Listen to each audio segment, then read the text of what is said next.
out a valuation from an auditor, a certified public accountant, to know the value, the actual value, because if this is 10 years down the road or 20 years down the road, the value of this share has now appreciated if your company has been doing business. So you want to find out what is the actual value of the share, yeah, so that in case I want to sell, these shares to other people, in order to raise funds that I'm going to reinvest in the company, how much is a is each share going to cost? Yeah, what is the actual value? The value of the share is not what you have in your memorandum and articles if you registered this business some 10 years ago. So we're going to have to do a valuation of what is the worth of my business, of my shares, because this is what is going to inform your decision when you start to say, maybe let me sell some of my shares in order to get, capital and investment for work that needs to be done. You have a contract and you need money. You're going to have to use an opportunity of selling maybe some of your shares, or some of the shareholders that are no longer active in the company can agree to their shares being sold, and you raise capital for the business. Yeah, but also we have to consider the current shareholders that you have, even those that are still participating. Can we have them reinvest in the business? Can we have them bring in more money in the business? Before you look at other outsiders, you need to first sit down as shareholders. If you're not in a scenario of husband and wife shareholding, or you're not in a scenario where you do not know where your fellow shareholders disappeared to.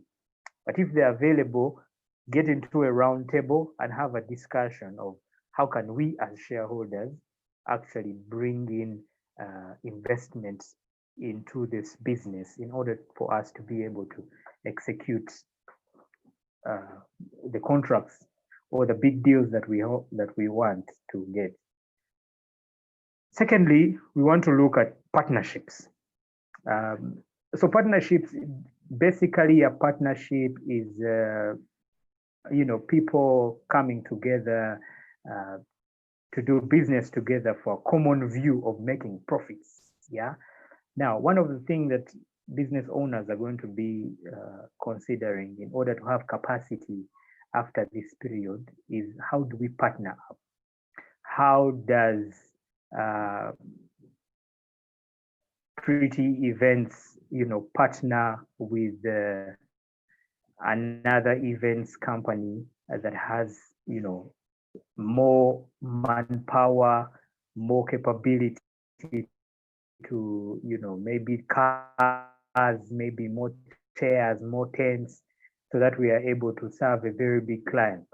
So we have to look within ourselves now and say, do I actually have the capacity to do this work? Because we're going to be pitching for work. Can I do this work? And if I can't, who do I know that has the capacity to do it, that I can enter into a partnership agreement? Or they can bring money on board and partner with me. If the issue is money, can the person bring money on the table? I bring perhaps the expertise and the experience and the market for us to be able to achieve a profit, and then we share it.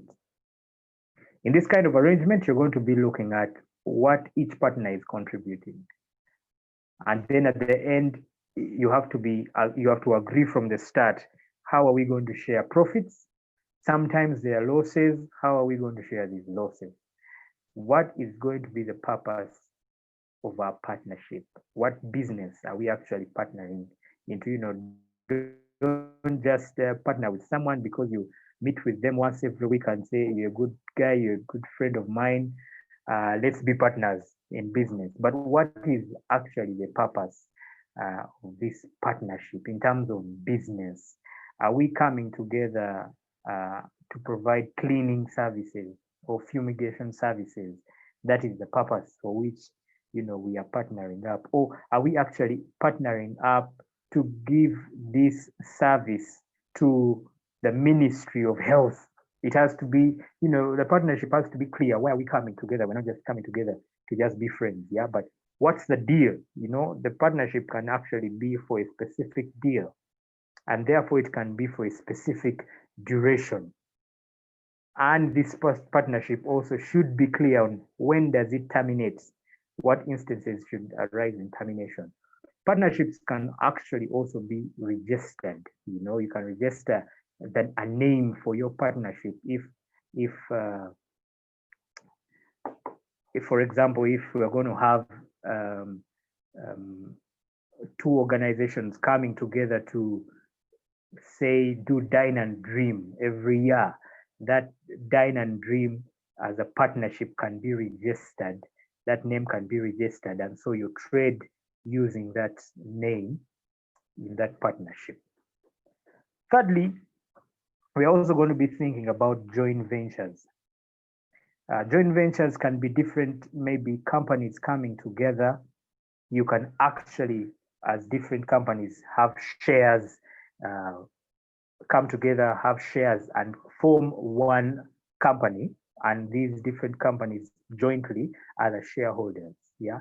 So joint ventures, you all coming together, you're bringing something on the table. Different companies propose different directors, and this can be used as a vehicle to raise or combine resources, combine money, maybe employees, or maybe offices, expertise. Your different architects, and there's a big contract coming your way, and you need more architects than you are if you're just one architect in your company. You come together in a joint venture with maybe 5 other architects and contractors, make a formidable force. And when you bid, this is going to help you look more credible in order for you to get this job. So things that we need to be thinking about: I need a partnership deed. If you've consulted your lawyer and he has advised, says, I need a partnership deed, you're probably going to have shareholders, and you say, let's enter into a shareholders agreement. What do we need? You're going to sell some shares. You say, let's draft up a sale of agreement for these shares. Let's sign the transfer forms. We need a joint venture agreement. These are documents that you're going to have to sit down with your lawyers and say, how do we come up with this? Yeah, how do we have this business running legally and protected? You don't want at the end of this season to work haphazardly. So prepare yourself during this time. Think through, who do I want to partner with? Think through, who are the shareholders? How do I want to deal with these shareholders? How many shares can we sell? Can you use this time to value your shares and know how much, maybe put it out there to potential share, buyers, discuss through these terms and these agreements. At the end of this, you're starting to bid for work, you're ready to fly. Yeah. So those are some of the things that I want the businesses to be thinking about in order to survive after this season. Otherwise, thank you, Susan. Maybe I can put it on hold for now and wait for questions to come after.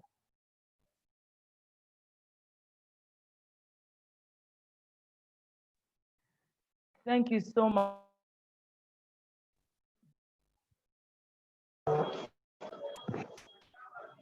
Thank you so much. Thank you so much.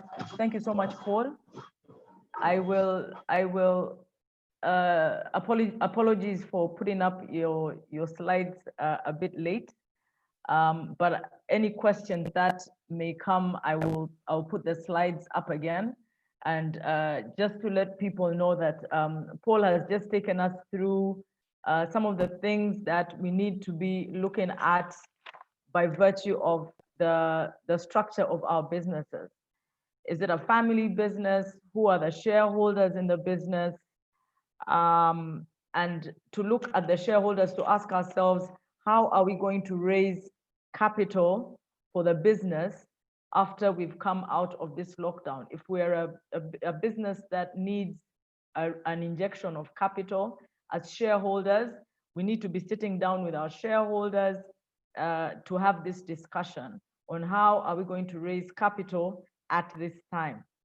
And then, of course, he's taken us through the fact that there are new partnerships that are now on the horizon, because some of us may be changing our business formula, our business format, our model of doing business. And so post-COVID, there might be an opportunity for us to actually, we should be looking at new partnerships. And so it's very important for us to consider having formal partnership arrangements, not just have partnerships because we want to get through this season, because we don't know what that might cause in the future. And so it's important for us, Paul, from what you've said, to look at things like how if our companies are facing losses right now, it's very easy for us to have discussions when things are going well and we're sharing profits. But at this time where we might be facing imminent losses, how are these losses going to be shared by either the shareholders or the partners? Because our agreements may mention profits, but may not necessarily mention losses. And so you've given us some documents that we need to be looking at this time. And I think the key thing right now really is for all of us as business owners to be talking to our legal people. Who are our legal people? Who are our legal advisors? Let's get those people on board right now, because it is time for us to really relook at our businesses. So thank you so much, Tony. I mean, thank you so much, Paul, rather. And let me see how I can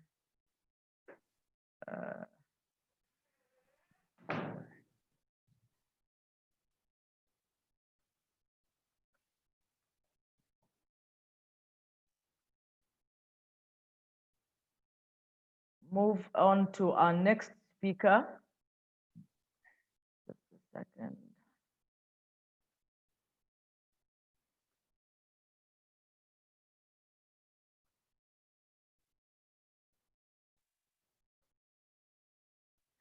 So our next speaker is Tommy Ogwang. Tommy is a corporate and commercial advisory partner at Orima and Company Advocates, and he's a member of BNI Sunrise. And Tommy, over to you for your part on what kind of discussions we should be having on the legal front in our business.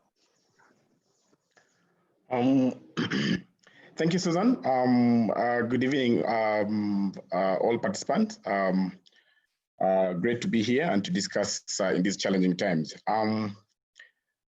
My discussion is really going to be focusing on the daily, one of the core expenses of a business, which is your day-to-day rent or monthly or quarterly rent or lease agreements that you currently have. Unless you are occupying your own premises as a business owner right now, you must be having sleepless nights, wondering how you're going to confront your landlord on where to start. Now, it's sure for a fact that by now, the whole world really knows the impact of the pandemic on businesses and the economic life of whatever we've been doing on the day-to-day. It's Susan, it's not easy to stay at home for over 30 days without generating any income and expect to still be meeting all your obligations on a timely basis. So most businesses are looking at ways of, if not they have already done so, have already started reducing their cost and their expenses towards what they've been spending. You realize that rent is one of those expenses that you must meet to survive. So my discussion is going to help you before you and your landlord or before you and your tenants jump on each other's neck to really understand how you can do this legally without incurring any more damages. Now, again, what is most important is to understand what type of tenancy agreements that you have with your landlord or with your tenant. You realize that most of our tenancy agreements are verbal. So the landlord comes and makes changes, increases rent verbally, and the tenant just continues, starts to pay off from there. The landlord comes and passes a new service charge, and the tenant just takes it on. So at a time like this is when you realize how important it is to have a written tenancy agreement for your business, for your premises where you are. And I know most business owners probably are renting, are doing double renting. You're renting your business premises, and you could also be renting your home where you're residing after you retire from your business. But also we have to be mindful that we have landlords, people who are owning or managing properties. So it's important to know the legal implication of the current pandemic on our businesses. Now, for tenants right now, the most important thing is really you're wondering whether you can defer the payment terms or have your rental obligations postponed to a date when your business is able to pick up again. But these, again, you realize that we have a lot of uncertainty when businesses will be able to pick up. Even if you were to, let's say, take for example that you imagine that the lockdown will be lifted as the president has directed, it's not easy for the business to pick up thereafter and start to meet all the obligations that it's supposed to meet. So these are times when you would want to meet up with your landlord or start the discussion early so that you are prepared in advance to ensure that your business continues vis-a-vis meeting all the expenses that you're supposed to meet. So tenants right now, our biggest concerns as tenants right now is, can I have that obligation in my tenancy agreement pushed ahead or postponed to a later date? Two, you're also wondering the security of and the safety of your office space, what you've left behind. What happens if you went back and you found that, for example, there was a break-in and everything that you left behind is now in a mess? So again, your contract, your tenancy agreement would come very handy in play. If it is the landlord supposed to provide security under your tenancy agreement, then you may have a remedy. But again, like I mentioned, most tenancy agreements are verbal or they are standard documents given by landlords, usually for everyone to sign. And they never make any changes because you don't really plan for situations like this. So it's important to always have these agreements looked at and reviewed critically to help you in times like this. And you're also wondering if it's possible for the landlord to really waive the rent obligation totally and give you some breathing space for the next maybe 2 to 3 months. And how are you going to cope with this? And how do you intend to face this off with the landlord? So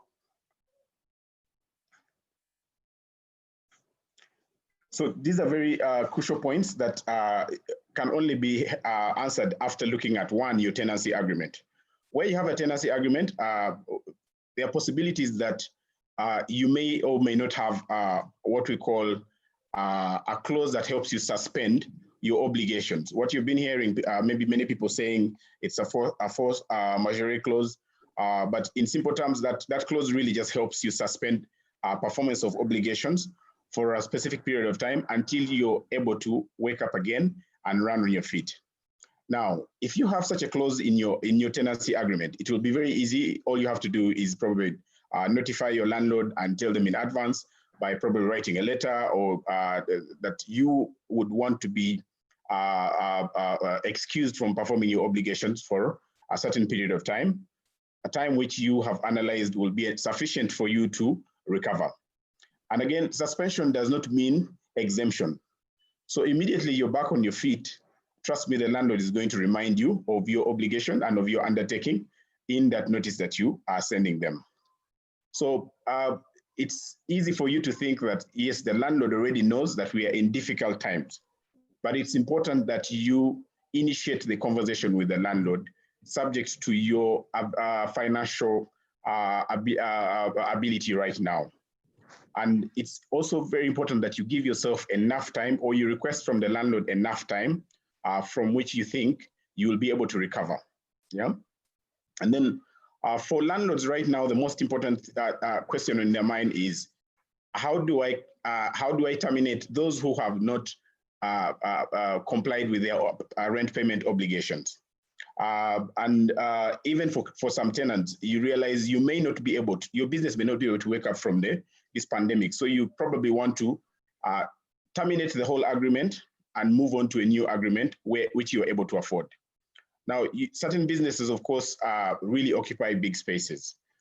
So if you go back and you're paying in the range of $10,000 a month for maybe 2 floors, it may be very hard for you to, after the pandemic is done, to go back and occupy the same 2 floors. So what are you going to do? Possibility are you can really renegotiate with the landlord and for smaller space, for example, that you can afford. Or you can negotiate with the landlord for exemption to allow you operate, postpone your obligation. Or some landlords who are really, really kind enough and understand the situation right now may be able to even consider you having been a very good tenant and waive off the rent obligation now and say, you know what, for the next 3 months, please only pay service charges of, let's say, security, garbage, of the management of the property, so to allow you continue with business to wake up from this pandemic. Yeah. So as a tenant, you need to be very honest about your circumstances right now, and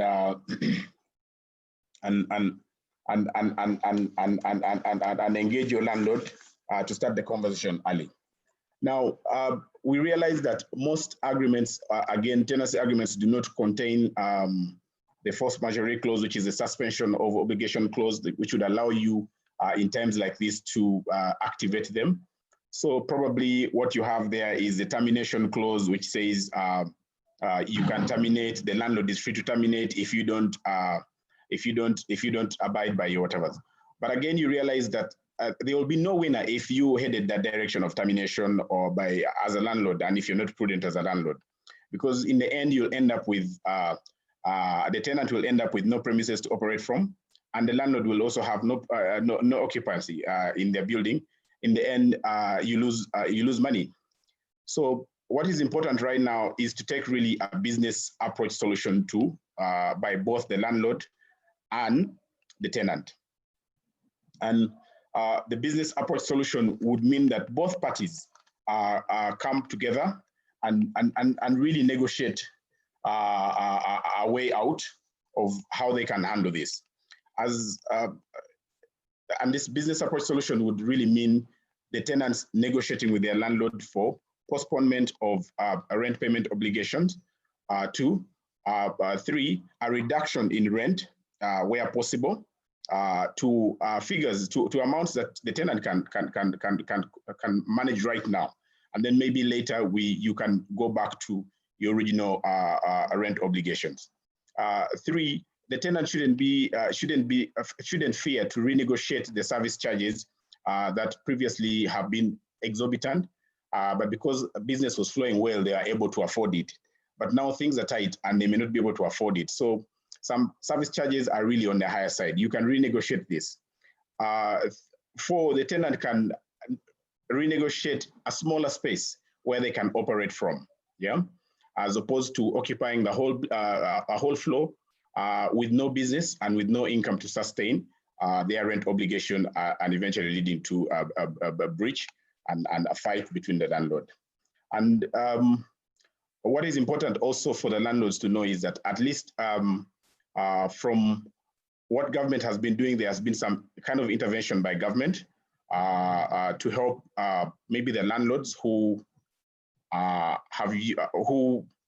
have bank loans and they really need to pay back these bank loans using the rent collections they were making from these buildings.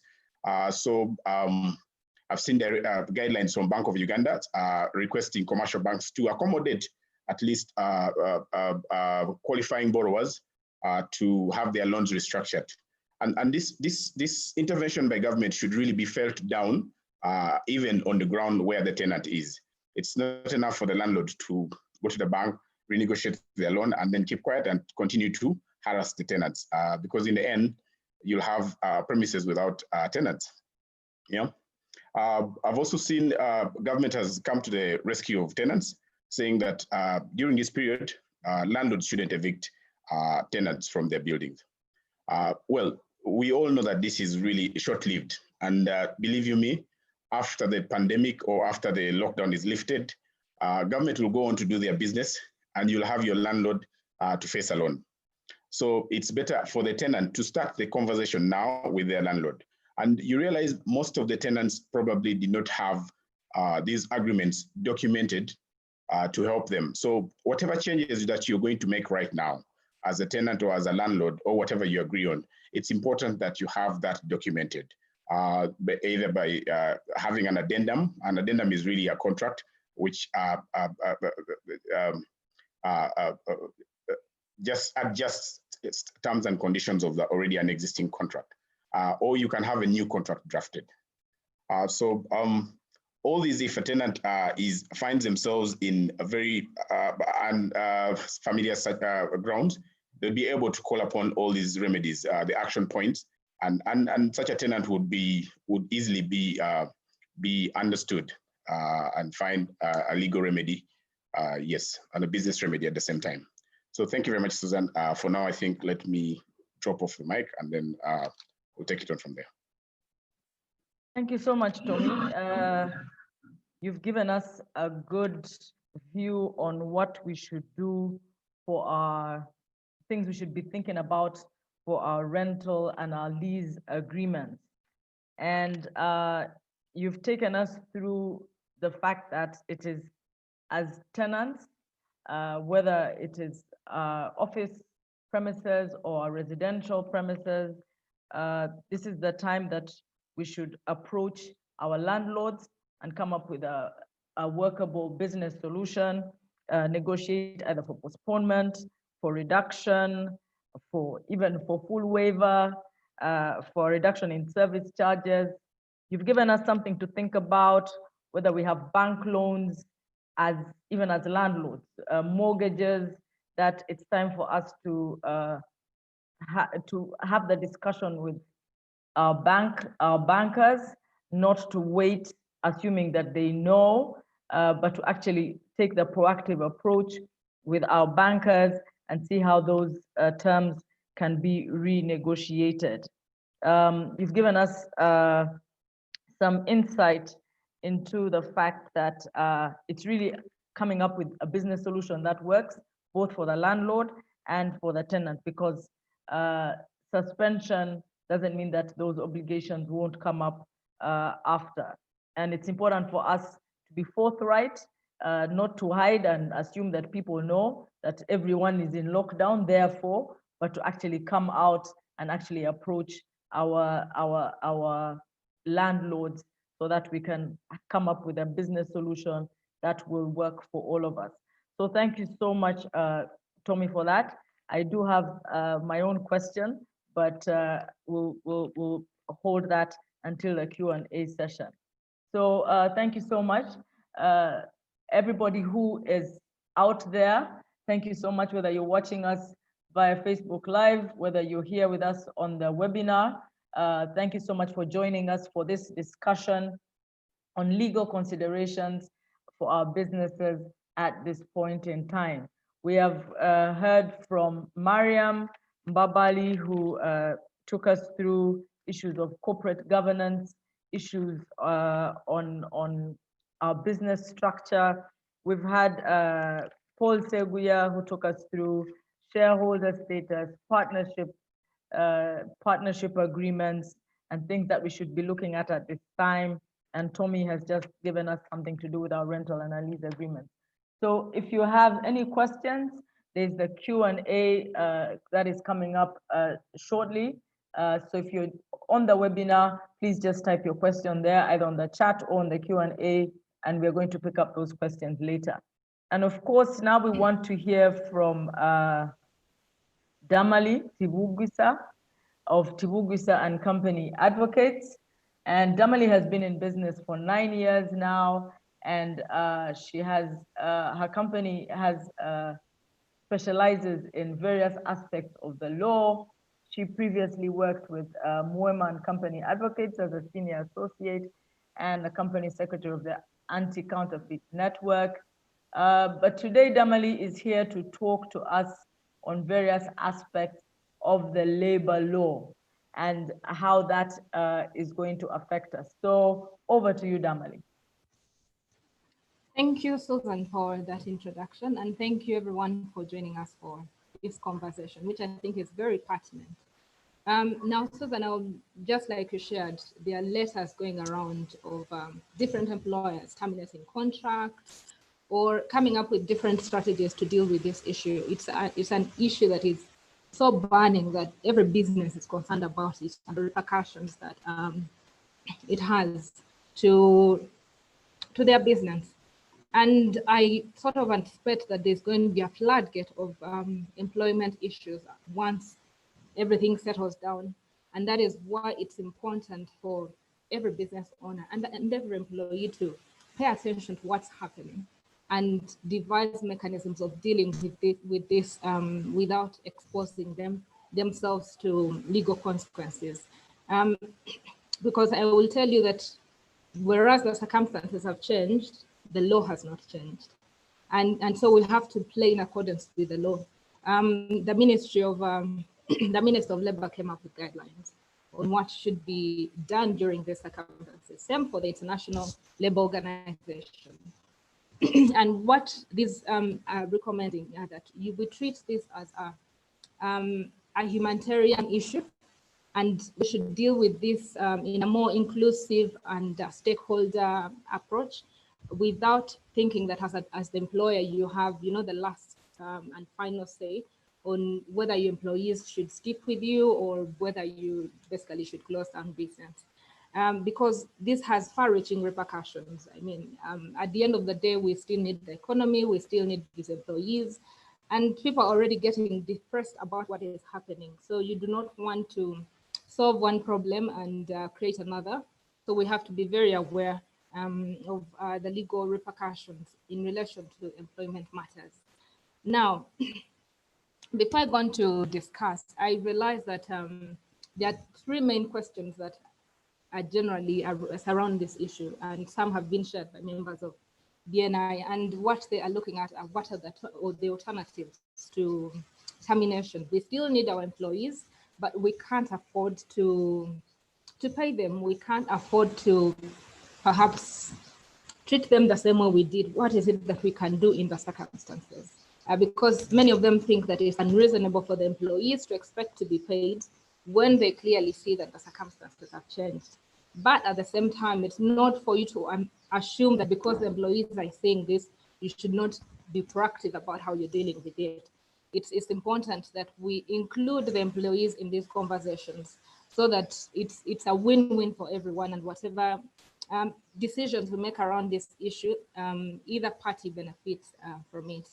And so the issues that, besides the alternatives, there are businesses that surely cannot survive without terminating. And this should be the last resort. That's what the guidelines say. The termination should be the very last resort. And that's if you see that you can't. So what is it that you can do to terminate these contracts without exposing your business to lawsuits? The other issue I'll be looking at is for payee and NSS of obligations. What happens? The businesses don't have money, the employees are not getting salaries. So can these obligations be deferred? Has the government waived these obligations? I'll be addressing that. But what's important is for us to know that this is not a one-size-fits-all discussion, because it's important to look at the different contracts that every employee has, because those contracts spell out specific things that must be addressed in case of termination, in case of alteration. Same for the human resource manual. It's important to also look at it and review it, or get someone experienced, a lawyer or someone experienced, to advise you on what the implications are based on the contracts that you have in place and also on the human resource manual. And so every alternative or every discussion I'm going to have here can be tailored depending on the facts of each case. So I will right now go into the alternatives that are available. So what is it that we can do now as employers, or if you're an employee, what is it that can be done if you don't want to have these contracts terminated, but you want to alter these terms? Susan, under the Employment Act, an employer is not allowed to alter the terms of a contract in a manner that is unfavorable to the employee unless the employee has consented. So it's very important that the employees are involved in this discussion. The letters we've seen, you don't see much of the involvement and participation of the employees. So the question is, how are you arriving at this decision? Because they are stakeholders in this process. So they have to be involved, they have to give their consent. That is what the law says. So what are the alternatives? One is consider working from home and equipping and empowering your team to work from home. If you can afford laptops, get laptops for these people, buy data if you need to, depending on your means as an organization, because that is becoming the new normal. The times are very uncertain. So we do not know how long this is going to go. So we need to work smart and make the most of this time. The other alternative is to ask the employees to apply and take leave.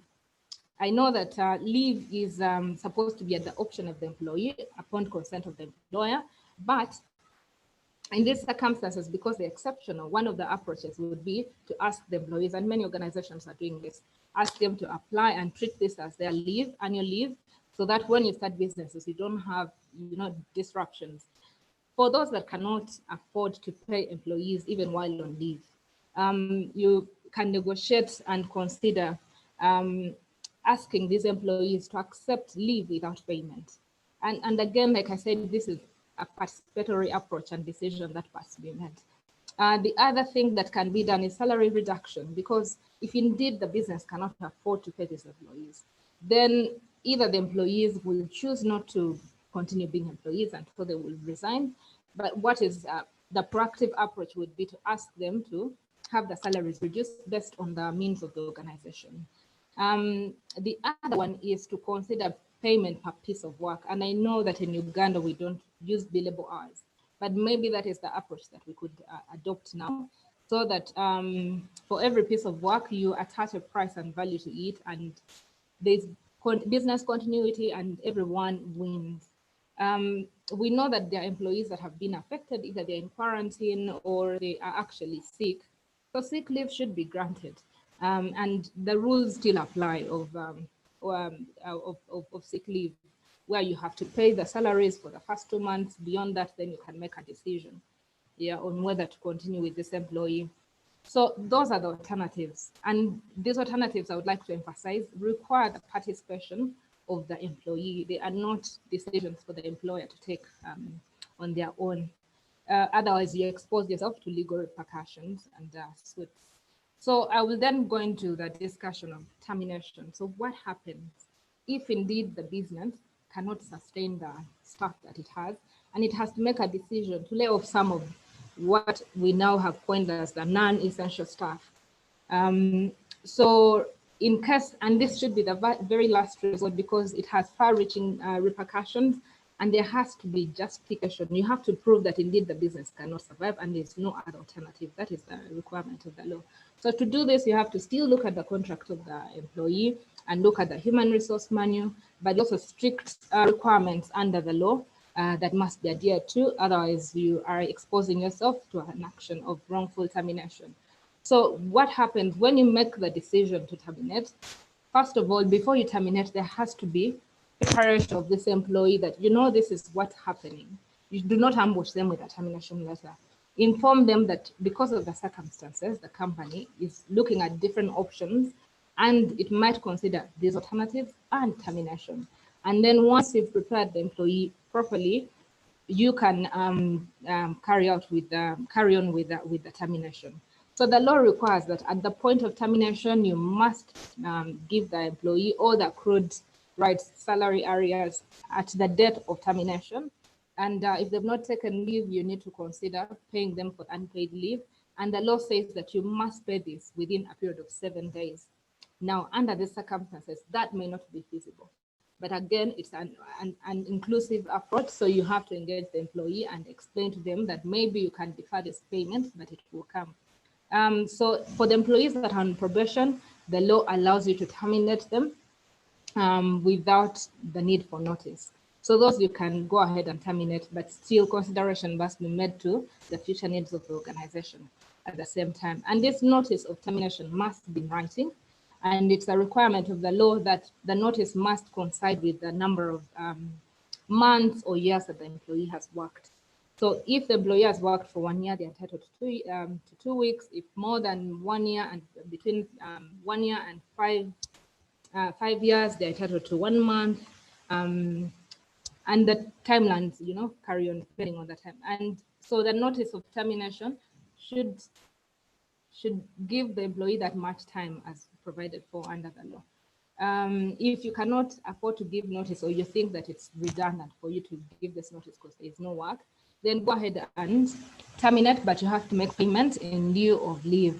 Now, there's a requirement under the law to also provide for repatriation and pay the expenses of employees. This works for organizations where the employee is their home base is far apart, so it's 100 kilometers from their workplace. So people working up country but have homes in Kampala, if their employer is going to terminate them, some people working at lodges in all these places, they have to be catered, they have to be paid expenses for their travel back and relocation of their families. If you're terminating more than 10 employees, then you have to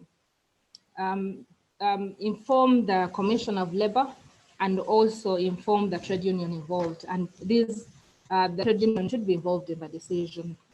This is because employment is a national issue. And so if there's so many people that have to be laid off, it has repercussions, and the government is interested in knowing that you're carrying on this process of termination the right way. Depending on the contract, you could have things like severance pay or gratuity, and those vary. That is why it's important to look at the contracts to see what requirements are set out in the, what benefits is the employee entitled to upon termination. The employee is also entitled to a certificate of service to confirm and prove that they worked with you so that they can easily find an alternative job. So finally, I'll look at NSSF and payee requirements. These are legal obligations. Unfortunately for the employees and employer, the government has not waived these obligations. So they are still outstanding obligations. However, government has granted leniency or has relaxed the timelines within which you can file the returns or make the payment. So NSSF has specifically issued a notice asking all employers, if they think they'll not be able to meet their NSSF obligations within time, to apply for consideration. URA also issued a notice saying that for payee for March, which was due by 15th April, you can pay it by 30th April.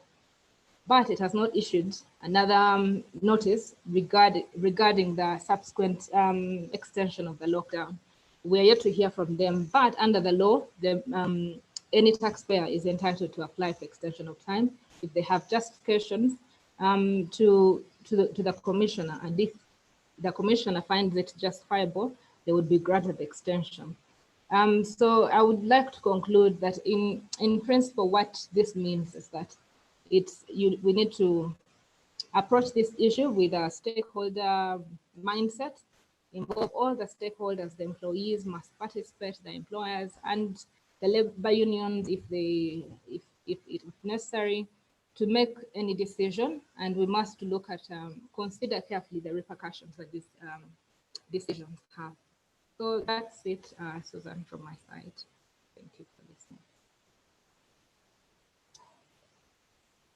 Okay, thank you so much, Damali. I can see that you've answered a lot of the questions that I think some of the questions that I saw that have come up on the Q&A, and you've taken us through what alternatives we have at this time in terms of dealing with employees At the same time, you've told us that it's important to include the employees in this conversation. And rightly, you've pointed out that by the time we're done with COVID, there are going to be plenty of labor-related issues in our courts of law, because many times maybe we did labor, we've done our contracts, our labor contracts with our staff without actually taking into account, without actually reading them ourselves, and we're just under pressure to maintain our costs. And so there could be legal issues that are going to arise for us as business owners. And you've told us about NSSF and URA obligations. URA is yet to issue another statement for months after March, especially for April.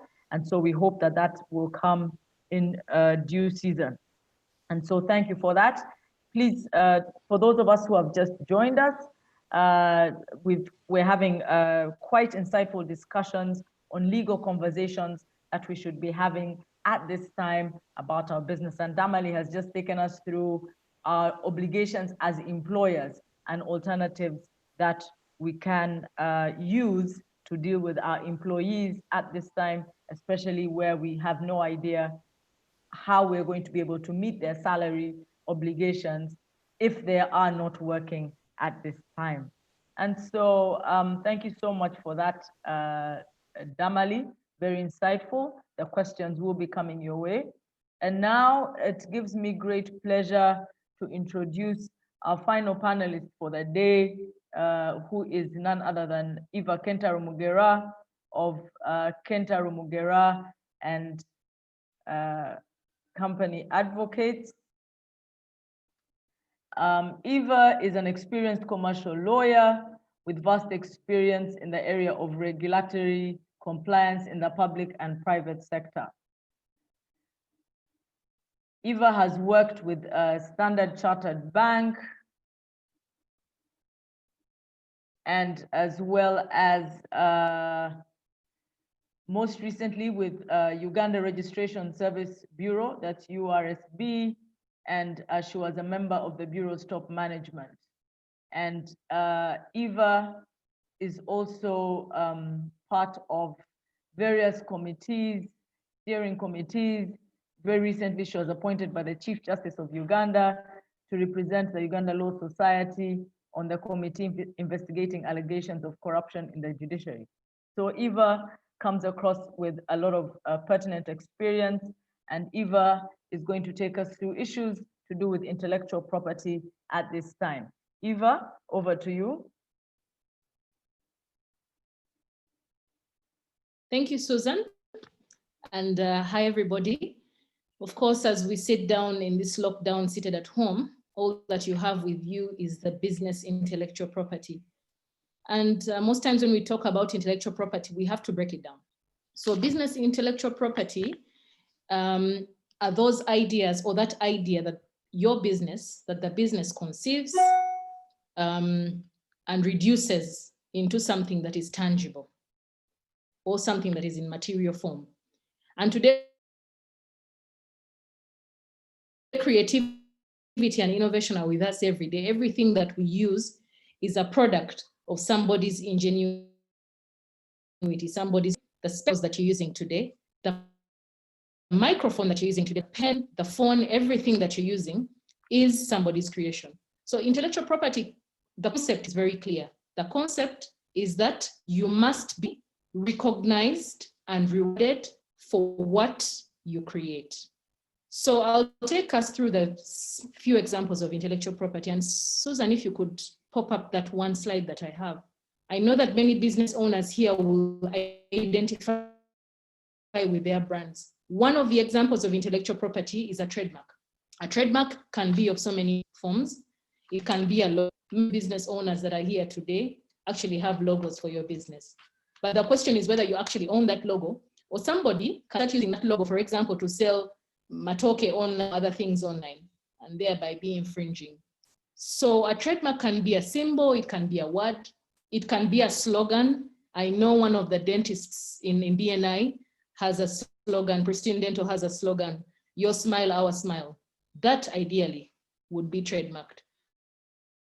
So it could be a brand label. There on your screen, you see some of the trademarks for the members of BNI. And the question is whether any of those are registered and would be protected, would be afforded protection. The other type of intellectual property that you have are patents. Patents are basically inventions that make something that can be used. For instance, the people who are here, like Jill Insights, some companies that are here, like Jill Insights, companies like Wingersoft, who are into the business of writing software. That software solves everyday problems or helps businesses solve everyday problems. Then there are also people that come up with things that can be patented. If you know Tokefla is one of those patented ideas that are there. The other thing is about designs. Designs are another type of intellectual property. I'll give you the standard example of the Coca-Cola bottle. The Coca-Cola bottle, that design is protected. So you can't come up and have your energy drink or your nice aloe vera drink and just create a bottle that looks exactly like a Coca-Cola bottle. That would be an infringement. And finally, the other area that we want to talk about is copyright. Today, we saw that one of our business colleagues here at BNI has had her book listed on Amazon. Of course, there will be a fee that will accrue to her from reading, people who will read the book or who will download the book. Reason being that there is an intellectual property right that is accorded to her from that book. She has taken time and effort to actually write that book. So why should we protect our intellectual property? Everybody around you, everybody amongst the participants in this call is thinking about what business intellectual property they own. First of all, business intellectual property gives your business value. When it comes to selling your business, what are you selling? Are you selling a few computers and a few desks, or are you actually selling value? Are you actually selling a brand that is recognizable and that can actually be valued at something? And from intellectual property, grow things like franchises, grow things like selling licenses, especially if you look at the people who are in the area of computer programs. That is the value that is there. You know what you are selling, and there is something tangible that you are selling. But also registration of intellectual property rights also helps you protect your idea from being stolen by somebody else. I normally give an example of the dry cleaners. Every time you have a successful dry cleaner and you're driving past a suburb, you'll find so many people that are trying to use a name that's very similar or a brand that's very similar to theirs. And that in itself is infringement. Somebody's riding on the goodwill of your logo, the goodwill of your brand to create business for themselves. The other issue, of course, is earning royalties. Books and other literary works, people earn royalties, but also these intellectual property rights give us the opportunity. Running a dry cleaning business and is running a very good brand of a dry cleaning business, has a registered intellectual property right, also has the opportunity to partner with other businesses across the world, because that would be the evaluation. Who knows you is the fact that they know you actually legal. So you have the opportunity to do business with people across the borders. And what does intellectual property mean for us during this COVID or post-COVID, or what will happen afterwards? I think for all of us as business owners here, the realization is that there is so much that you can do outside the brick and mortar of where you are, of where your office was previously. Today more than ever, your business is no longer the place that you go to work every single day. Your business is actually what you do, okay? So people are now realizing that there needs to be more to your business than just desks, chairs, and office space. So for you to be able to leverage your brand and sit on the growing e-commerce platforms that we are seeing, for you to be able to sell your goods and services, it is important that you look at protectionism.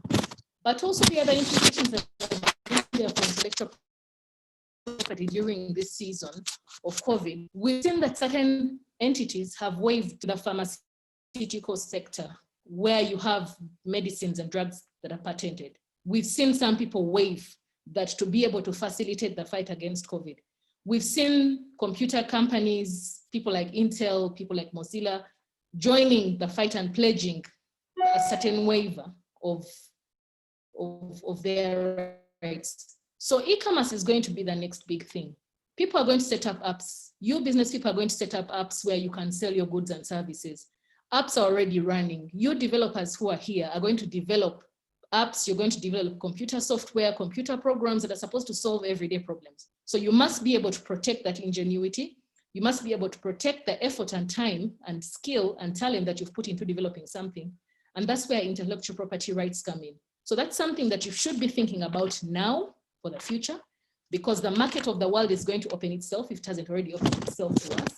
People are going to be looking for strategic alliances. People are going to be looking for acquisitions. What's the value of your business? People are going to be looking for partnerships. People are going to be wanting to sell franchises. For you as a business owner, say who's in the bakery business or the confectionery business or restaurant business, would it make sense for you to open another restaurant in, say, Entebbe, when there is somebody that actually wants to buy the franchise from you and open the restaurant in your names and run under that brand? So there are opportunities for us there. And I think that more importantly, opportunities, would I say at us, and COVID really is for us. There are many opportunities that are going to present themselves. There are more realizations that we have to make. One, for our businesses. Two, for the scope of our businesses, the scope of our market, the communication strategies, but more importantly, how we protect those brands that we have built to last over time. Thank you very much, Susan. Okay, thank you so much, Eva, because you've defined for us what intellectual property is. And obviously in the wake of COVID-19, there's a lot of innovation. As business owners, we are being forced to innovate. The question is, how are we going to go ahead and protect our innovation? When we develop the e-commerce arms of our business, how are we going to protect those things that we are developing and the innovations in our business? And then of course, you've talked about the fact that business has changed and business is no longer about our physical premises, because all of us are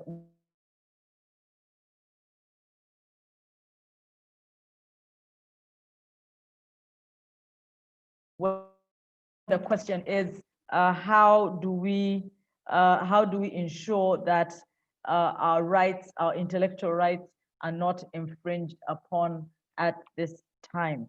So thank you so much, Eva, for that insightful discussion as well. So we're going into a time of Q&A, and we're going to be taking the questions as they are in the chat as I pick them up, and then those that want to actually voice their questions after we are done with the ones that are already in the chat, I'm going to ask you to raise your hand, and then we'll see how many questions that we can take at this time. So, okay, so we're going to take some of these questions. Wilbur, I'm going to assume that your question on how we can lay off some employees in this period has been answered. But Damali, I don't know if you have anything more to add, because you gave us alternatives. But Wilbur asked, how can we lay off some employees in this period? Susan, I think I covered that in my discussion. Okay. I stand at a risk of repeating myself. Okay. Yeah. Okay, that's fine. Maybe just to add, Susan, sorry, I think there's someone who asked, I think it's Matilda that asked, what if the employees can't be reached at this point? How do you let them off? I think every organization now has to make use of the resources that it has. If it means calling up these people, sending them WhatsApps, it has to be proactive in its approach to make these decisions. Yeah. Okay. Okay, Damali, since you're there, let me ask you this one. Kenneth is asking, what's the implication of complying or not with the requests from the Ministry of Gender, Labor and Social Development, requesting employers to file all employees related records, yet these records are readily available with URA, NERA and URA? Susan, guidelines are what they are. They are simply guidelines. So they are the voice of what government is saying in respect of this issue. However, if a dispute arises, just know that these guidelines are going to be taken to court, and they will be very persuasive to the judge in saying, you know, as the Minister of Labor advised, this is what you should have done. Did you consider it? So they are very persuasive. They don't have a binding effect, but they are to be considered in any decision. Yes.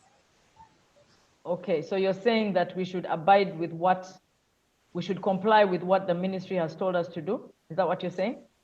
Yes, I'm saying that you should comply with what the minister has told you to do. And the guidelines that the minister issued are two-sided. It says, the minister says, you know, you have all these alternatives and make the most of them. If you don't, then you can terminate. So, and what the minister is saying is within what the law provides already, you know, but it's just the voice of government in dealing with this important issue. So it's important to abide by them because they strongly reflect what the law requires anyway. Okay. Jean Kawesa, I think your question was answered on the inevitable action of laying off staff, how we can do this legally. Damali, I think there was just one more question here. There are some employees that aren't on contract. How exactly can this be managed in this season, seeing that anyone can walk away because there isn't any binding document? Susan, the Employment Act recognizes both a written contract and an oral contract. In any case, it's the obligation of the employer to make sure that the employee has a contract. So if someone is able to prove that they've been with this company for more than 6 months, then they are entitled to be treated as employees and they can put up a very good claim against the company. Okay, Christian, I hope that has been answered for you. Okay. I'm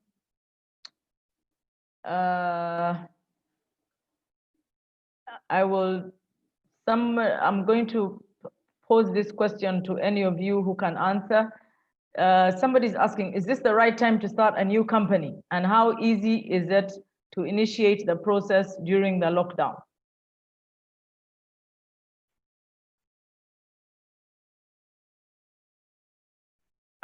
Who wants to answer that? Is this the right time to start a new company? And how easy is it to initiate Mariam can the answer process? that. Mariam?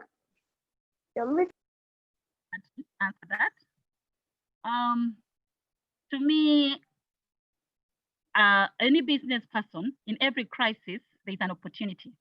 So some people might be shying away from investments, but I can see that in such times is when you see opportunity. Now that people are working virtually, if you didn't accommodate IT in your business, now would be a good time. If you opened up an IT business, it could thrive.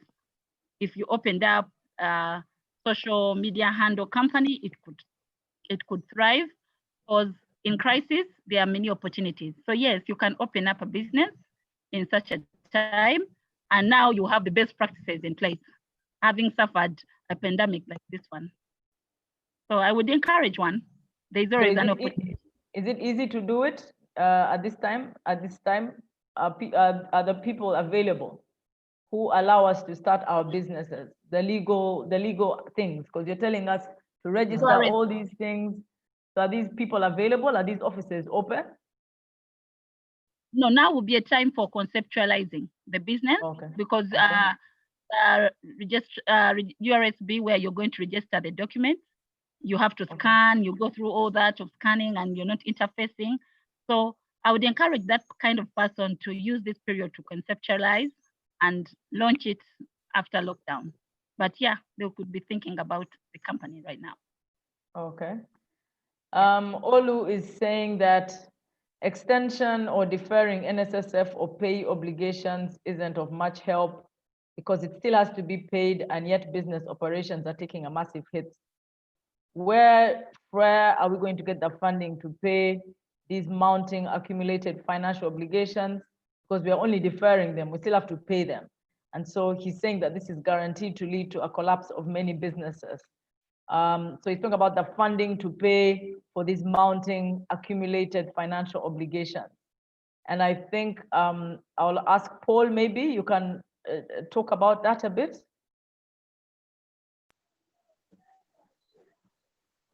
Yeah, thank you, Susan, and thank you for that question.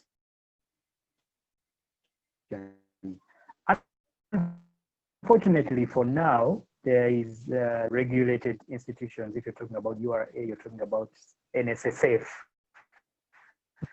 But what we can advise is that even URA and NSSF, they are run by individuals. So you can always engage URA. You have to engage them, physically, where you're struggling to make returns in time. You always have to be in constant communication with URA in terms of what are the struggles, what is your projected. If you want more time, actually URA gives people more time. This communication that has gone out is a general communication to everyone. But if you as an individual, CEO or head of HR can approach URA and sit down with the officer assigned to your organization, you can actually come up with an arrangement of how payments are going to be done. So unfortunately for now, there is no legal advice where we can say you're not going to pay until, either URA or NSSF says that we are not expecting you to pay, or to file this and this. But for now, what the advice we can assure you is that physically engaging URA is very helpful. Physically engaging NSSF is very helpful. This engaging helps you avoid penalties. If you engage them physically and they actually agree, you have written documentation, you write to them later, they respond to you, it is going to help you avoid possible penalties. So we do advise that you engage URA NSSF physically to avoid penalties. Okay, thank you, Paul. That's it. Okay, thank Susan, you. I would like to make just an addition to what Paul has already said. Yeah. In regards to Olu's question. I think Olu's question, yes, he is concerned about where the source of funding is going to come to meet these accumulative payments to URA in terms of payee and payments to NSSF. Now, if you realize those obligations only arise when you make those payments and to the people who you're going to make the payments. Right now, many businesses have only retained essential workers on site. Yeah, and so most of them are going to be paying these salaries to the essential people. Others have chosen to send their staff on unpaid leave or on half pay.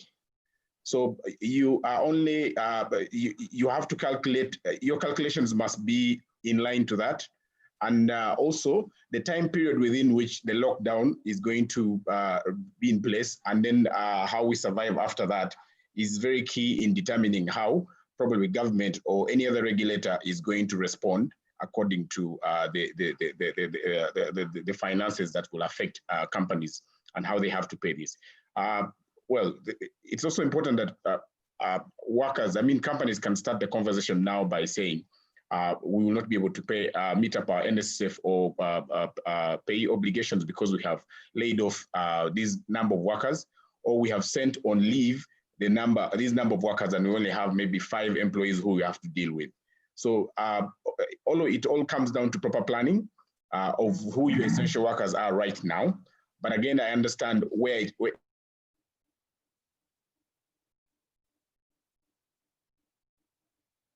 be a bit of concern. Okay. I'm going to ask all our participants, and thank you again for joining us. We had said we were going on until 4:30, but we still have some questions that are yet to be answered.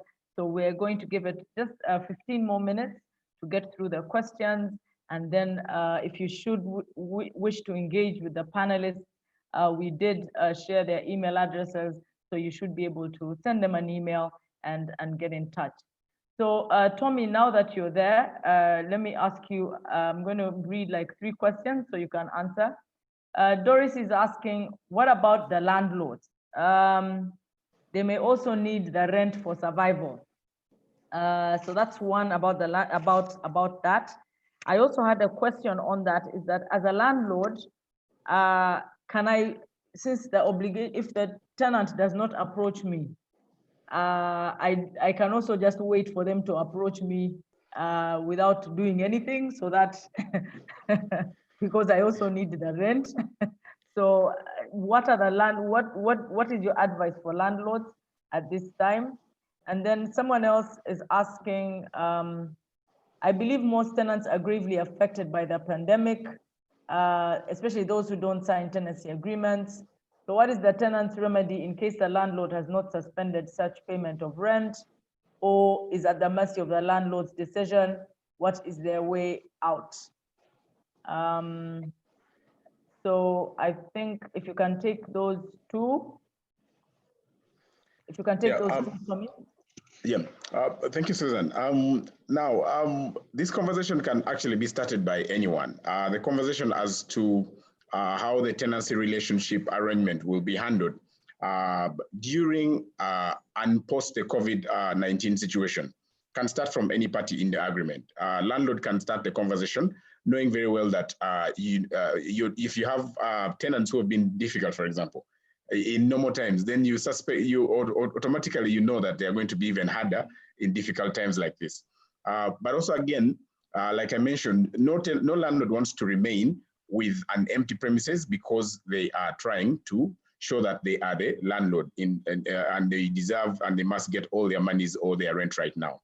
What is important is to apply the business approach solution, which means that any party can come up with whatever remedy they feel will be viable for both of them to survive in business. Yeah. So the landlord can approach it and say, you know what, please share with me your concerns, what you think as a tenant you feel you're worried about.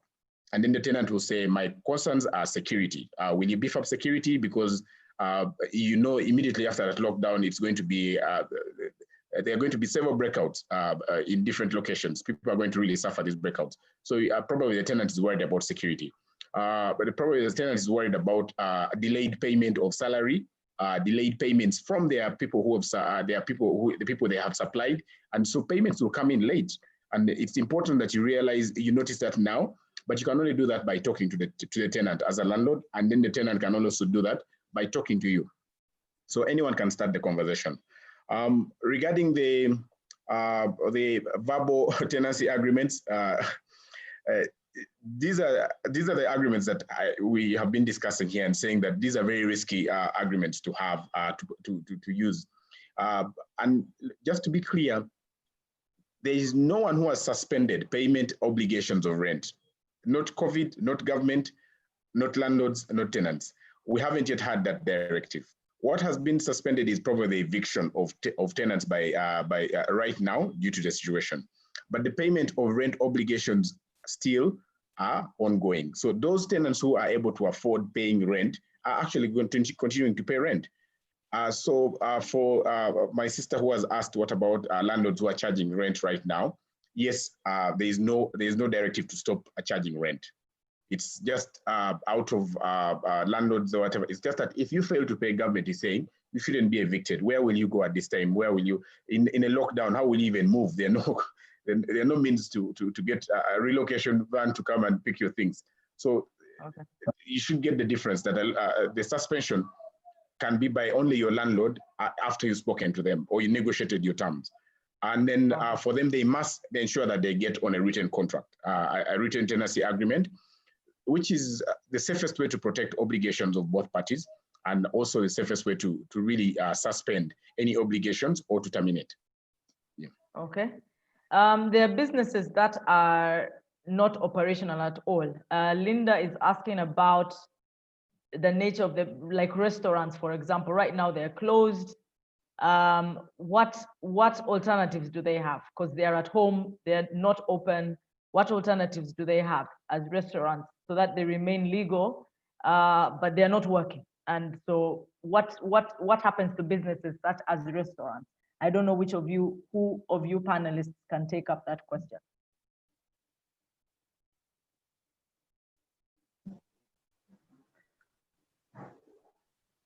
Susan. Yes.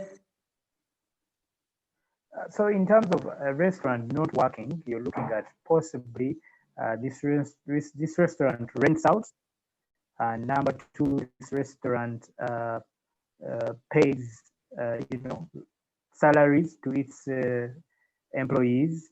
Number three, this restaurant is supposed to pay maybe URA and payee. Again, we go back. If the restaurant is a tenant, it must engage the landlord. Our advice is that engage your landlord and have them understand that you have not been making money at this time. It is also for the good of the landlord that the tenant doesn't leave, because the landlord is not going to find it easy to find new tenants. So have this discussion with the landlord, again, as Tommy has said. Number two, if the employees, you are a restaurant or you own a restaurant and you have employees that are waitresses and waiters, engage them and discuss with them about going on unpaid leave.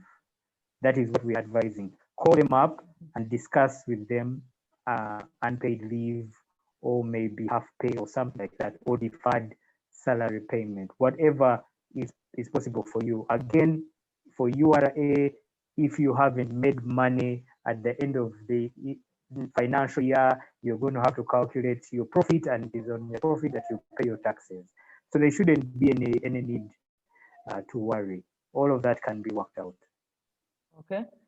Eva, Kevin is asking, can one apply for an IP at this time online? Yeah, sure. And then a second question, can you give us an average, what kind of costs around IP? What does it cost to patent a typical brand? Okay, first of all, can one apply for IP registration online?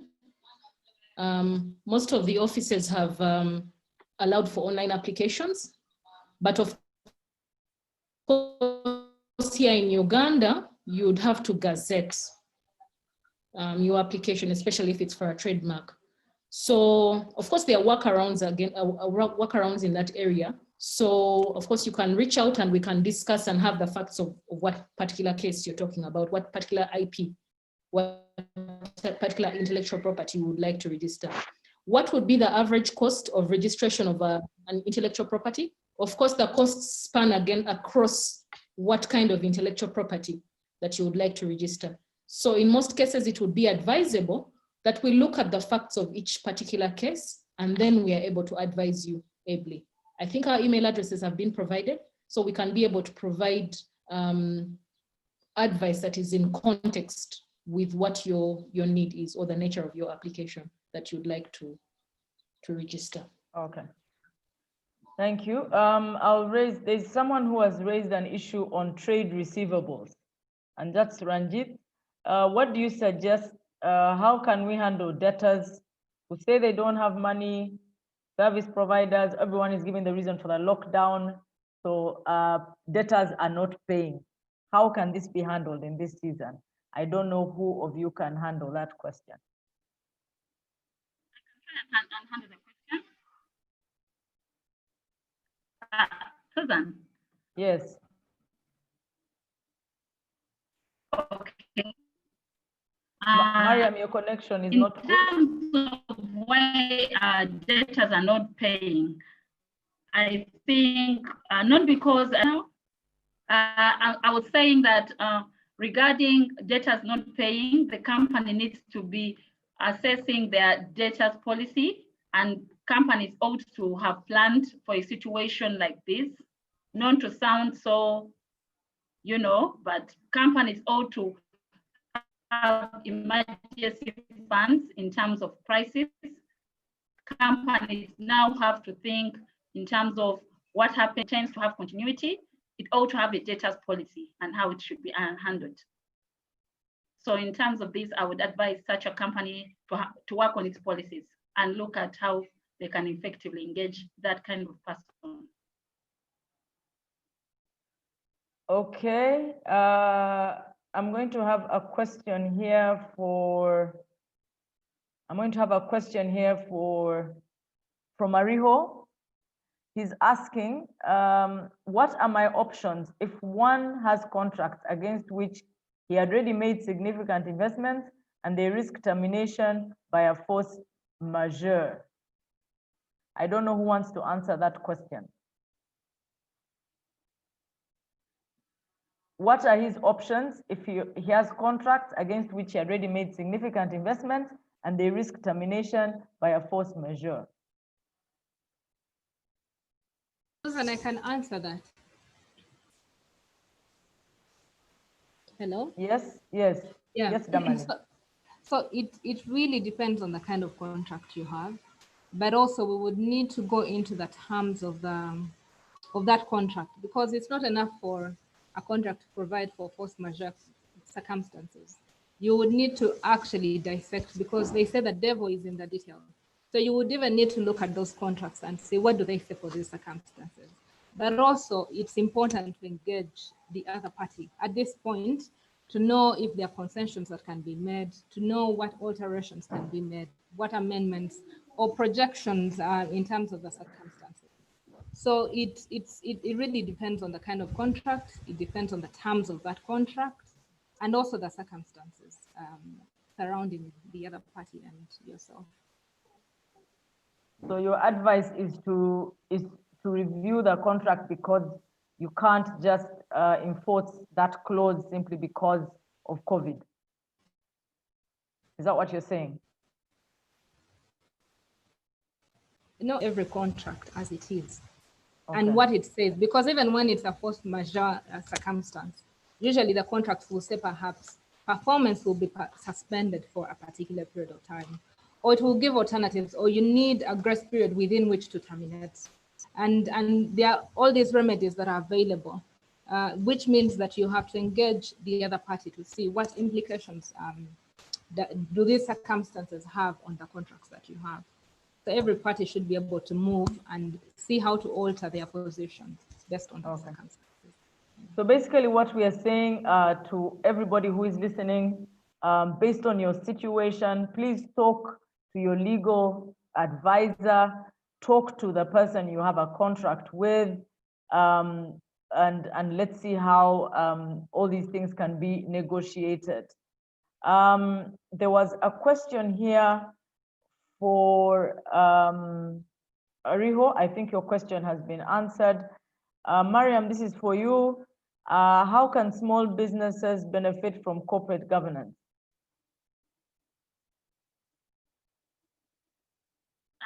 Thank you, Susan. That's a very, very good question. I think small businesses should, first of all, ask themselves, do they want continuity of the business? What happened if one of them passed on? How would that business thrive? So in so understanding that concept, they will understand that corporate governance works with best practices. Their companies will be able to stay in place if at all they put the right people in their places. They will have a structure in place. They will have they would have made accommodation, even if they can't afford that kind of service. There's always room for outsourcing. But still, if in their organogram, they already catered for a legal, a finance. All these people nowadays work on call. So if you have the structures in place, you'll still benefit from corporate governance. The question only becomes, how will I engage that technical person?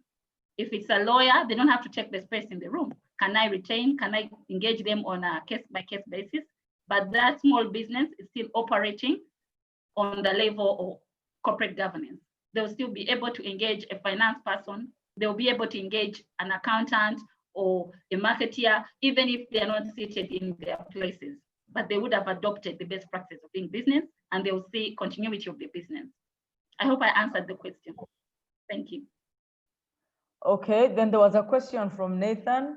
I'm not sure who will handle it. He's saying, if you're in the microcredit business at this time, you're in the microcredit business, we all know what the situation is. How can they mitigate their risks further for that kind of business, microcredit business? How do they mitigate their risk, because they know that everybody is suffering, so they're in microcredit business. How do they mitigate their business risks further? That was a question from Nathan. I don't know who would answer that. And I would attempt to ask, what will be the business risk? Because the question is a bit vague. Is it a financial risk? Are they failing to meet their obligations? So it will come down to what exactly is the risk they are facing. And if it's a financial, the banks can still help. Okay, Susan, if I may. Okay. Thank you, Mariam. I think Eva wanted to say something.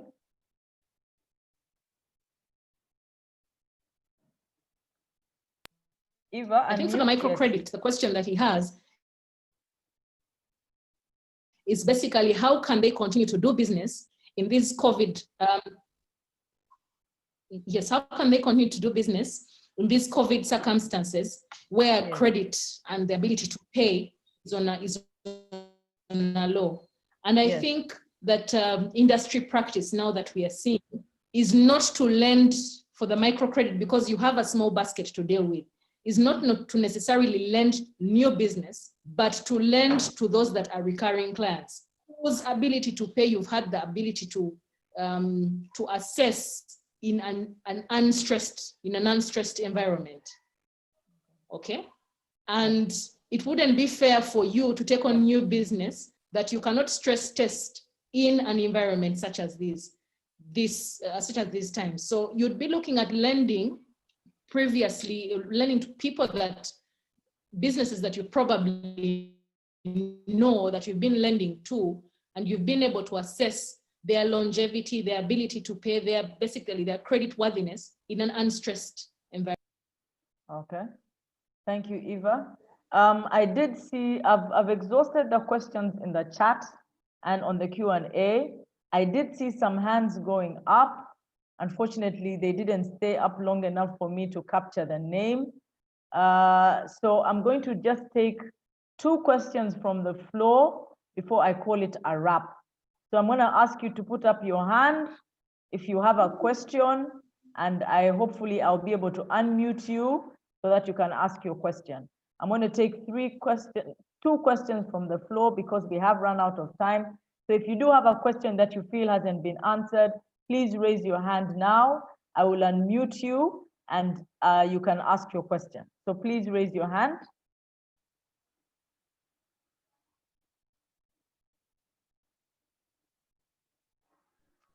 Anybody? Anybody? Okay, I don't see any raised hands. I'm going to ask our panelists, please give us your closing thoughts, and I'm going to display your email addresses once more. So I'm going to ask our panelists, please give your parting thoughts for this conversation.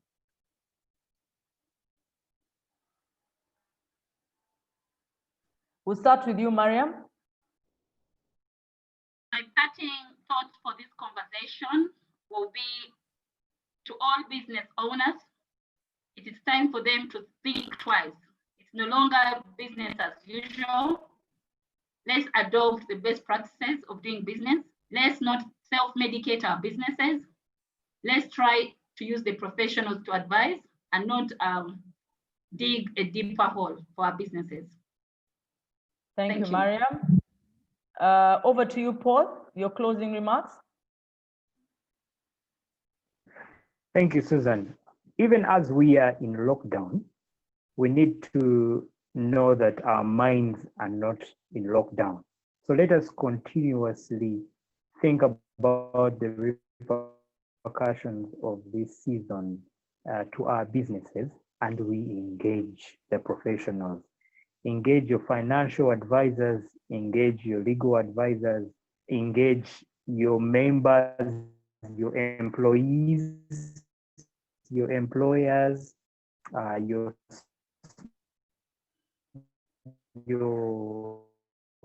suppliers, your service providers. Engage them. Don't stay quiet and lock down. Engage them and prepare advice. Thank you very much for listening in. Thank you, Paul. Back to you, Susan. Thank you. Tommy, are you still with us? I am right here. Yes, thank you, Susan. I know most of us really only interact with our tenants and our landlords at the end of the month or quarterly to pick up that rent and all that. But we have to agree that rent is probably going to be the next hardest task to overcome in this period, besides dealing with our employees. And dealing with our employees, at least you can send them home. But imagine your business, your landlord pulling out your business, your desks and everything and putting them outside. My advice is start the conversation now with your landlord, start the conversation now with your tenant, have everything drafted and written out for transparency purposes, but also for your legal protection going forward. Yeah. For tenants, it's also important. If you know you cannot no longer afford the luxurious space, the big space that you've been renting, you're better off negotiating for a smaller space and surrendering the remaining space to the landlord to find alternative use until you're back on your feet, so that you can go through this period in a manageable situation. Thank you. Thank you for the opportunity. Damali, your closing remarks? And I would like to close by saying that, first of all, I think as human beings, let's not lose hope and faith. Let's know that things are going to go back to normal and everything will be restored. But in the meantime, let's make the most of this time. So I know that many Ugandan businesses don't have systems in place. Can we use this time to create systems in place? Many businesses do not even have HR manuals or contracts. Can we agree that you're going to start on a fresh slate, but in a better way? So you will have things in place and you will not be gambling around like you have been, because we recognize that everything that is happening has legal implications. So let's engage the right people and keep positive. Yeah, thank you. Thank you. Finally, Eva. Thank you, Susan. For me, it's to conclude to encourage the business owners here that COVID did not happen to business, COVID happened for business. There are lots of opportunities that are going to come from this tragedy that we must leverage on to make money. And more importantly, if you look at your business, it's an opportunity for you as a business owner to reflect on your business. Do you need all those people that you have in your business, that you're employing in that business of yours? Do you have the right tools to survive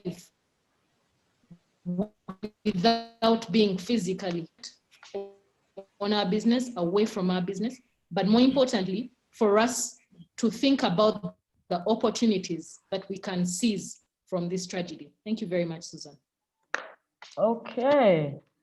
So once again, I will thank you so much for being part of this discussion. I want to thank you, all our participants. I thank you so much, Jude, for setting this up technically. Diana, who is the National Director for BNI, thank you so much. A big thank you to our participants. Your email addresses have been displayed. To our panelists, to our participants, thank you so much. The email addresses are there. The key thing we're saying, please talk to your legal person now. Don't wait for tomorrow. As we're still on lockdown, talk to your legal advisor. Last week it was talk to your financial advisor. Let's have these discussions now and prepare now so that when we get out of this, we are well prepared for whatever shocks that have hit our businesses. So a big thank you to you all for spending your Friday afternoon with us. It's been great. We couldn't have all of you talk because of the vast numbers, but it's been absolutely wonderful hosting you. and I will see you again soon. Thank you so much. God bless you. Stay safe, wash your hands, and have a wonderful weekend. Thank you so much.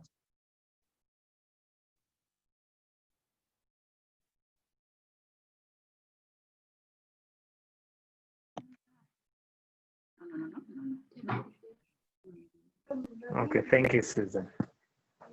Thank you, Susan. Bye. Bye-bye. Thank you, guys.